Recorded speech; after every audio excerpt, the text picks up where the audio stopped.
বাংলাদেশ জামায়াত ইসলামী আগামী দিনে একটি শোষণহীন, বৈষম্যহীন, ন্যায় ইনসাফ, জুলুম মুক্ত একটি মানবিক কল্যাণমূলক রাষ্ট্র কায়েম করতে চায়,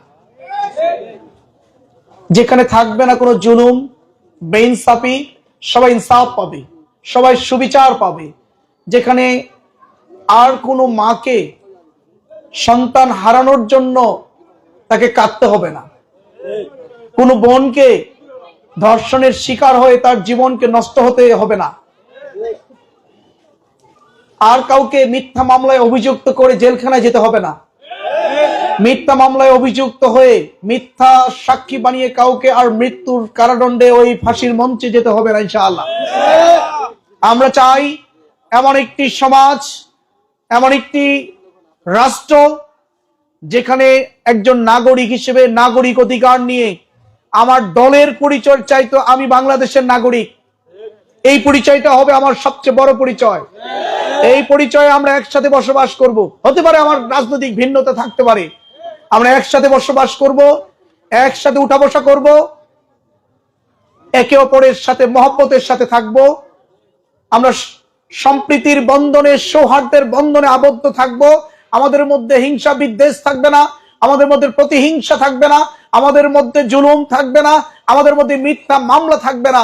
আমরা একে অপরের সুখে দুঃখের সাথী হব, বিপদ মুসিবতে একে অপরের জন্য আমরা এগিয়ে যাব। আর ঠাকুরগাঁর উন্নয়নে, রুহিয়ার উন্নয়নে, বাংলাদেশের উন্নয়নে দল মতের উঠতে উঠে একসাথে আমরা কাজ করবো ইনশাআল্লাহ আগামী দিনে। আর কোন কৃষককে সারের জন্য কোন কৃষককে আর বঞ্চিত হতে হবে না, কোন কৃষককে সারের জন্য রাজপথে নামতে হবে না। রাষ্ট্রের পক্ষ থেকে কৃষকদের জন্য বরাদ্দকৃত সার কৃষকরা পাবে ইনশাআল্লাহ। প্রয়োজনে মাঝখানে ডিলারশিপ উঠিয়ে দেওয়া হবে, সিন্ডিকেট উঠিয়ে দেওয়া হবে, রাষ্ট্রের সার রাষ্ট্রীয় ব্যবস্থাপনায় সরাসরি আমার কৃষক ভাইদের কাছে পৌঁছে দেওয়া হবে ইনশাআল্লাহ। কোন রাজনৈতিক নেতার গুদামে আর কোন সার আমরা দেখতে চাই না, আর আমরা দেখতে চাই না কোন রাজনৈতিক নেতার গুদামে ওই ভিজিএফ কার্ডের চাল সেখানে চুরি করে সেখানে আবদ্ধ রাখবে, এটা আগামী দিনে আমরা দেখতে চাই না। কোন বিধবা মায়ের বিধবা ভাতার কার্ড টাকার বিনিময়ে কাউকে দেবে, এটা আমরা দেখতে চাই না। রাষ্ট্র বিনা পয়সায় ওই বিধবা মায়ের জন্য সেই কার্ড বরাদ্দ দিয়েছে, সুতরাং সেই কার্ড যার হক, যার প্রাপ্য তার কাছেই দিতে হবে। আগামী দিনে কোনো বয়স্ক ভাতার কার্ড কোন টাকার বিনিময়ে কাউকে দিতে দেওয়া হবে না। যার হক, যার প্রাপ্য বিনা পয়সায় রাষ্ট্রের পক্ষ থেকে তার কাছেই পৌঁছে যাবে ইনশাআল্লাহ। সম্মানিত ভাই এবং বোনেরা, আজকে বড়ই কষ্ট লাগে, দুঃখ লাগে, দুর্নীতি রন্দে রন্দে আমাদের ঢুকে গেছে। রাস্তার জন্য টাকা বরাদ্দ হয়, সেই টাকার অর্ধেকের বেশি পকেটে ঢুকে যায়, আর বাকিটুকু রাস্তার জন্য কাজ হয়। 2 মাস 3 মাস পরে সেই রাস্তা আবার ভেঙে গিয়ে সেই রাস্তার জন্য আবার বরাদ্দ আনতে হয়। বিল্ডিং এর জন্য টাকা বরাদ্দ আসে রাষ্ট্রের পক্ষ থেকে, সেই বিল্ডিং এর টাকার পুরো টাকাটা খরচ করে না, একটা অংশ খরচ করে বেশিরভাগই ওই রাজনৈতিক নেতা কর্মীদের পকেটে ঢুকে গিয়ে সেই বিল্ডিং এমন ভাবে নির্মিত হয়, সেই বিল্ডিং কিছুদিন পরে সেই বিল্ডিংটা হয়ে যায় অকেজো। আমরা আগামী দিনে দুর্নীতিমুক্ত বাংলাদেশ গড়তে চাই। রাষ্ট্রের পক্ষ থেকে জনগণের জন্য যা বরাদ্দ আসবে তার পুরোটুকুই জনগণের কাছে পৌঁছে দিতে চাই। আগামী দিনে রাষ্ট্রের পক্ষ থেকে যা বরাদ্দ আসবে জনগণের জন্য, জনগণের কাছে সুষ্ঠু বন্টন করে দিয়ে এভাবেই জনগণের সামনে দাঁড়িয়ে বলবো, সম্মানিত ভাই এবং বোনেরা, আপনাদের জন্য রাষ্ট্র 1 কোটি টাকা বরাদ্দ দিয়েছিল, এই 1 কোটি টাকার কাজ আমি করেছি। আপনাদের কোনো অভিযোগ থাকলে সেই অভিযোগ আমার সামনে বলুন। আমার দৃঢ় বিশ্বাস, জামায়াত ইসলামী ছাড়া আর কোন রাজনৈতিক দলের নেতা কর্মীদের এই দুঃসাহসিকতা নেই জনগণের সামনে এইভাবে জবাবদিহিতার কাজ গড়ায় দাঁড় করা। ইনশাআল্লাহ আমরা সেটি পারবো ইনশাআল্লাহ, কারণ রাষ্ট্রের একটি পয়সা আমাদের পকেটে ঢুকেনি, ঢুকবে না ইনশাআল্লাহ। আমাদের 2 জন মন্ত্রী ছিলেন, 3টা মন্ত্রণালয় পরিচালনা করেছিলেন, 18 জন এমপি ছিলেন।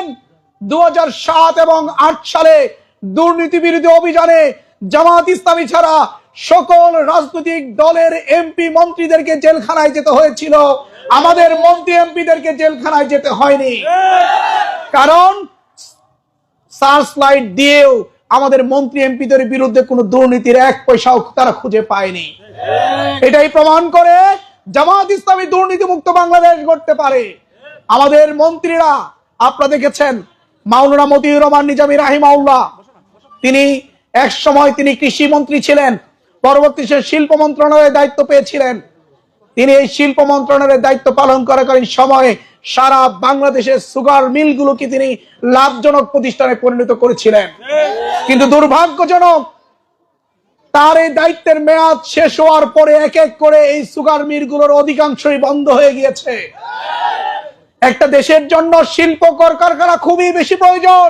শিল্প কলকারখানা থাকলে দেশের অর্থনীতি চাঙ্গা হবে, অর্থনীতি সমৃদ্ধ হবে, হাজার হাজার বেকার যুবক যুবতীদের সেখানে কর্মসংস্থানের ব্যবস্থা হবে। কিন্তু বিদেশিদের প্রেসক্রিপশনে, ওই পার্শ্ববর্তী দেশের প্রেসক্রিপশনে দেশের রাজনীতিবিদরা যারা সরকার ক্ষমতায় ছিল, তারা এক এক করে আমাদের এই সুগার মিলগুলো বন্ধ করে দিয়ে আজকে ইন্ডিয়ান চিনি দিয়ে আমাদের দেশ ভরপুর হয়ে গেছে। এই রংপুর বিভাগে প্রায় 6টা চিনিকল ছিল। এই 6টা চিনিকলের মধ্যে মাত্র একটা চিনিকল এখন কোন রকম করে বেঁচে আছে, বাকি 5টা চিনিকল বন্ধ হয়ে গেছে। এইটাও প্রায় জীর্ণ শীর্ণ অবস্থা। এই ঠাকুরগাঁয় যদি আপনাদেরকে বলি, আজকে বড়ই দুঃখ লাগে, কষ্ট লাগে। এই ঠাকুরগাঁর রাজনীতিবিদরা যারা এমপি হয়েছিলেন, যারা মন্ত্রী হয়েছিলেন, তারা কোনো শিল্প কারখানা এখানে গড়ে তুলতে পারেনি, বিমানবন্দর করতে পারেনি, তারা ইপিজেড চালু করতে পারেনি। তারা যেটি করতে পেরেছে সেটি হলো বিমানবন্দর বন্ধ করে দিতে পেরেছে। তারা আনতে পারে না, তারা নতুন করে কোনো কিছু করতে পারে না। পুরাতন যা ছিল তারা সেটাকে বন্ধ করে দেওয়ার যোগ্যতা তাদের মধ্যে আছে। এই জন্য সম্মানিত ভাইয়ের আমার, আমাদের মাওলানা মতিউর নিজামী তিনি যখন শিল্প মন্ত্রণালয়ে ছিলেন, তিনি এই সুগার মিলকে লাভজনক প্রতিষ্ঠানে পরিণত করেছিলেন। কেন করেছিলেন? একটা ঘটনা শুধু বলি আপনাদেরকে। আমি তখন রাজশাহী বিশ্ববিদ্যালয়ে পড়াশোনা করি। বিভাগীয় কর্মী সম্মেলনে তিনি শিল্পমন্ত্রী হিসেবে আসতেছেন, জামাতের বিভাগীয় কর্মী সম্মেলনে তিনি আসতেছেন। তাকে থাকার জন্য ব্যবস্থা করা হলো রাজশাহী সুগার মিলের রেস্ট হাউসে। যখন ওই সুগার মিলের এমডি সাহেবকে যখন বলা হলো যে মাওলানা মতিউর রহমান নিজামী আসতেছেন, আপনাদেরই মন্ত্রী, শিল্প মন্ত্রণালয়ের যিনি দায়িত্বে আছেন, তিনি আসতেন বিভাগীয় সম্মেলনে, আপনাদের রেস্ট হাউসে তিনি থাকবেন। এই কথা শোনার পরে তাদের মধ্যে ভয় ঢুকে গেল, আতঙ্ক কাজ করলো যে এই মন্ত্রী আসতেছে, না জানি কত হাজার লোককে খাওয়ানোর লাগে, কত টাকা উপঢৌকন দিতে হয়, আর কি কি দিতে হবে, এই পেরেশানিতে তারা ব্যস্ত হয়ে গেছে। আমাদের প্রিয় নেতা, আমাদের শ্রদ্ধাভাজন দায়িত্বশীল, তিনি এই রেস্ট হাউসে, সুগার মিলে ঢুকে রেস্ট হাউসে গিয়ে সেখানকার এমডি সহ তাদের কর্মকর্তাকে ডেকে বললেন, এই সফর হলো একান্তই আমার সাংগঠনিক সফর। এই সফরের একটি পয়সা এই প্রতিষ্ঠান থেকে ব্যয় হবে না। এটা কোনো রাষ্ট্রীয় সফর নয়, এই প্রতিষ্ঠান আমার সফরে ব্যয় বহন করবে। আপনাদের কোনো প্রয়োজন নেই। আমার সংগঠন আমার সফরের সম্পূর্ণ ব্যয় বহন করবে, আমার প্রিয় সংগঠন বাংলাদেশ জামাত ইসলামী। আর আজকের দিনের জন্য আপনারা হলো আমার মেহমান। আপনারা যারা কর্মকর্তা আছেন, যে কয়জন মনে করেন আমার সাথে খেতে চান, আপনারা সবাই আমার মেহমান। সংগঠন এই খাওয়া দাওয়ার ব্যবস্থা করবে ইনশাআল্লাহ। মুহূর্তের মধ্যে তাদের চিন্তা চেতনার পরিবর্তন হয়ে গেল। তারা মনে হচ্ছে কোন মহামানবকে আজকে তারা পেয়েছে এখানে। এটার নাম হলো বাংলাদেশ জামাত ইসলামী। এভাবেই আমরা মন্ত্রণালয় পরিচালনা করেছি, এভাবেই আমাদের এমপিরা তাদের দায়িত্ব পালন করেছে। আগামী দিনে ইনশাআল্লাহ জামাত ইসলামী রাষ্ট্র ক্ষমতায় গেলে এভাবেই সততার সাথে, দক্ষতার সাথে, ন্যায় নিষ্ঠার সাথে আমরা আমাদের এমপি এবং মন্ত্রীরা দায়িত্ব পালন করবে ইনশাআল্লাহ। আমরা বলেছি, যারা জনগণের ভোটে যারা এমপি হিসেবে নির্বাচিত হবেন জামাত ইসলামের পক্ষ থেকে, রাষ্ট্রের পক্ষ থেকে ট্যাক্স ফ্রি গাড়ি কোন জামাতের এমপিরা গ্রহণ করতে পারবে না। আমাদের আমির জামাত স্পষ্ট করে বলেছেন, আমাদের যারা এমপি হিসেবে নির্বাচিত হবেন রাষ্ট্রের পক্ষ থেকে ওই ফ্রি প্লট কেউ গ্রহণ করতে পারবে না। কারণ এগুলো হলো রাষ্ট্রীয় সম্পদ, এগুলো জনগণের সম্পদ। জনগণ আপনাকে নির্বাচিত করে ওই বিলাসবহুল ফ্ল্যাটে উঠার জন্য আপনাকে নির্বাচিত করেনি। সুতরাং আমরা এই ধরনের দুর্নীতিমুক্ত বাংলাদেশ গড়ার প্রত্যয় ব্যক্ত করে এগিয়ে যাচ্ছি সম্মানিত ভাইয়েরা আমার। তাই আসুন সবাই সম্মিলিতভাবে এবার পরিবর্তন চাই। আমরা বিগত দিনের ওই পচা প্রতিহিংসার রাজনীতি, নোংরা রাজনীতি, বস্তা পচা রাজনীতিকে ছুঁড়ে ফেলে দিয়ে তার পতন ঘটিয়ে নতুন রাজনৈতিক বন্দোবস্ত আগামী দিনে আমরা প্রতিষ্ঠিত করার প্রত্যয় নিয়ে আগামী দিনে বিজয়ী হতে চাই। সম্মানিত ভাইরা আমার, তাই তো আজকে বিশ্ববিদ্যালয় থেকে সেই পরিবর্তন শুরু হয়েছে। রাজশাহী বিশ্ববিদ্যালয়, ঢাকা বিশ্ববিদ্যালয়, চট্টগ্রাম বিশ্ববিদ্যালয়, জাহাঙ্গীরনগর বিশ্ববিদ্যালয়, সেখানকার উচ্চ শিক্ষিত ছাত্রছাত্রী ভাই ও বোনেরা তারাই সর্বপ্রথম ছাত্র শিবিরের প্যানেলকে বিপুল ভোটে বিজয়ী করার মধ্য দিয়ে তারা প্রমাণ করেছে যে আমরা শুরু করলাম ক্যাম্পাস থেকে ওই চাঁদাবাজ, টেন্ডারবাজ, দখলবাজ, দুর্নীতিযুক্ত রাজনীতিবিদদেরকে আমরা পরাজিত করে আমরা সৎ নেতা উপহার দিলাম এই বিশ্ববিদ্যালয় ক্যাম্পাসগুলোতে। সুতরাং আগামী দিনে আপনারা জাতীয় সংসদের নির্বাচনেও একইভাবে জনগণ যেন সেটাই বেছে নেয়। আমার দৃঢ় বিশ্বাস তখন থেকে শুরু হয়েছে সারা বাংলাদেশ ব্যাপী একটা পরিবর্তনের জোয়ার। আজকে হাজার হাজার জনগণ স্রোতের মতো করে পরিবর্তনের আওয়াজ তুলছে, পরিবর্তনের সুর তুলছে। সব দল দেখা শেষ, এবার বাংলাদেশ জামাত ইসলামীর বাংলাদেশ। সব দেখেছি বারবার, দাড়ি পাল্লা এইবার দেখবো আমরা। আমরা নাঙ্গল দেখেছি, নৌকা দেখেছি, ধানের শীষ দেখেছি, একটি মার্কাকে আমরা এখন পর্যন্ত দেখতে পারিনি। সেই মার্কাটির নাম হলো দাড়িপাল্লা মার্কা। এবার দাড়িপাল্লাকে বিজয় করার মধ্য দিয়ে আগামী দিনে নতুন বাংলাদেশ বিনির্মাণ করবো ইনশাআল্লাহ। তাই আসুন সম্মানিত ভাইরা আমার, নির্বাচন খুব কাছে চলে আসছে।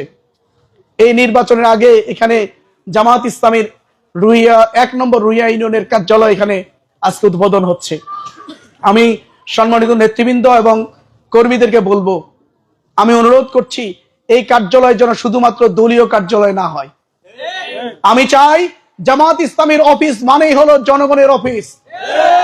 জনগণ স্বতঃস্ফূর্ত ভাবে এই অফিসে বসবে, থাকবে, তাদের সুখ দুঃখের কথা এখানে শেয়ার করবে, বিপদ মুসিবতে তারা ছুটে আসবে এখানে সাহায্যের জন্য।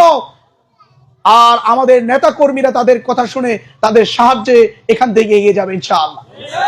এই অফিস হবে জনগণের অফিস, এটা দলীয় অফিস নয়, এটা উন্মুক্ত অফিস হবে। সবসময় 24 ঘন্টায় অফিস খোলা থাকবে জনগণের জন্য। জনগণ যেন তাদের মতো করে এখানে যেন আসতে পারে, তাদের সুখ দুঃখের কথাগুলো যেন এখানে বলতে পারে। যদি এই ধরনের অফিস হয় তাহলেই কেবলমাত্র এই অফিসটা সার্থকতা পাবে, আদারওয়াইজ পাবে না। আমি বলে গেলাম এই অফিসকে এইভাবেই আপনারা গ্রহণ করবেন ইনশাআল্লাহ। ইনশাআল্লাহ আসুন সম্মানিত ভাইরা আমার, আগামী দিনের যে 12ই ফেব্রুয়ারি যে জাতীয় সংসদ নির্বাচন আসছে, যে পরিবর্তনের সুর সারা বাংলাদেশ ব্যাপী শুরু হয়েছে, রুইয়া থেকেও সেই সুর শুরু হবে ইনশাআল্লাহ। ইনশাআল্লাহ রুইয়া রাস্তাঘাটের অবস্থা আপনারা খুব ভালো, তাই না? খুব ভালো এখানে, এই জন্য আপনাদের রাস্তাঘাট লাগে না, রাস্তাঘাটে সংস্কার লাগবে না, লাগবে না, ইনশাআল্লাহ আগামী দিনে হবে। আর আমরা বলছি যে এই রুইয়া যেহেতু এখন পর্যন্ত 6টা ইউনিয়ন নিয়ে এই রুইয়া, এখান থেকে শহরের যাতায়াতটা বেশ দূরত্ব। তাই আমরা যদি আল্লাহ আমাদেরকে সুযোগ করে দেন তাহলে এই রুইয়াকে আমরা আলাদা উপজেলা ঘোষণা করবো ইনশাআল্লাহ। খুশি হয়েছেন আপনারা? ইনশাআল্লাহ। আমি আপনাদেরকে একটা কথা বলতে চাই, আমাদের দেশে হবে সেই ছেলে কবে কথায় না বড় হয়ে কাজে বড় হবে। আমরা কথায় বড় হতে চাই না। বহু জায়গায় গেছি, আমাকে অনেক বলেছেন যে ভাই অতিথি যারা নির্বাচিত হয়েছিলেন, যারা এমপি হয়েছিলেন, মন্ত্রী হয়েছিলেন, এভাবে এসে আমাদেরকে আশ্বস্ত করেছেন, কেউ আমাদের জন্য কাজ করেনি। আসলে এই সত্যিকার অর্থে স্বাধীনতার পরবর্তী সময় যারা এমপি হয়েছিলেন, যারা মন্ত্রী হয়েছিলেন, এই ঠাকুরগাঁওর উন্নয়নে কে কাজ করেনি? ইনশাআল্লাহ আগামী দিনে আমরা কাজ করবো ইনশাআল্লাহ। আমরা নির্বাচিত হওয়ার আগেই কাজ শুরু করেছি এবং নির্বাচিত হলে সরকারি তত্ত্বাবধানে এই কাজগুলো হবে ইনশাআল্লাহ আগামী দিনে। সবাইকে আন্তরিকভাবে ধন্যবাদ জানিয়ে আমার কথা শেষ করছি। আসসালামু আলাইকুম রহমতুল্লাহ। হিন্দু ভাইদের জন্য আমার পক্ষ থেকে আদাব, আন্তরিক শুভেচ্ছা, অভিনন্দন। এবং আপনাদের জন্য বলতে চাই আগামীর দিন হবে আপনাদের জন্য নিরাপদ, ধর্মীয় স্বাধীনতা নিশ্চিত হবে।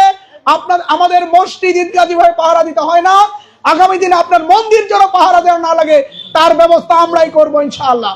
সবাইকে ধন্যবাদ। আসসালামু আলাইকুম।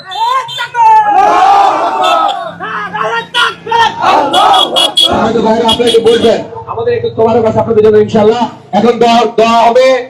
দোয়া পরিচালনা করছেন বাংলাদেশ জামাত ইসলামী একদম সরকার সম্মানিত সভাপতি। আসসালামু আলাইকুম। সম্মানিত সভাপতি, আসসালামু আলাইকুম। ভালো আছেন? আসসালামু আলাইকুম।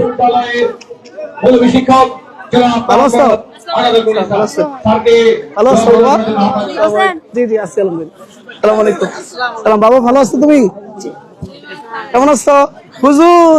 হ্যাঁ মাশাআল্লাহ ভালো। হ্যাঁ আসসালামু আলাইকুম। কিরে মা সুন্দর মাশাআল্লাহ, ভালো থাকো। আলহামদুলিল্লাহ আলহামদুলিল্লাহ সুম্মা আলহামদুলিল্লাহ। শীতের এই রাতে কনকনে শীত পড়ছে, চতুর্দিক থেকে হিমেল হাওয়া বইছে, সব মিলিয়ে অত্যন্ত কষ্টকর একটা পরিবেশ। এই পরিবেশেও আপনার খোলা আকাশের নিচে এখানে যে বসে আছেন আমার কথা শোনার জন্য, আমাকে একটু দেখার জন্য, এই জন্য আপনাদের প্রতি অনেক অনেক বেশি কৃতজ্ঞতা প্রকাশ করছি।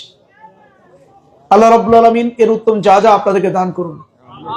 এই কৃতজ্ঞতা, এই ভালোবাসার প্রতিদান দেওয়ার মতো ক্ষমতা আমার নেই। আপনাদের এই ভালোবাসার জবাব ইনশাআল্লাহ আমি ভালোবাসা দিয়ে দেব। আপনাদের এই মহব্বতের জবাব ইনশাআল্লাহ মহব্বতের মধ্য দিয়ে দেব ইনশাআল্লাহ।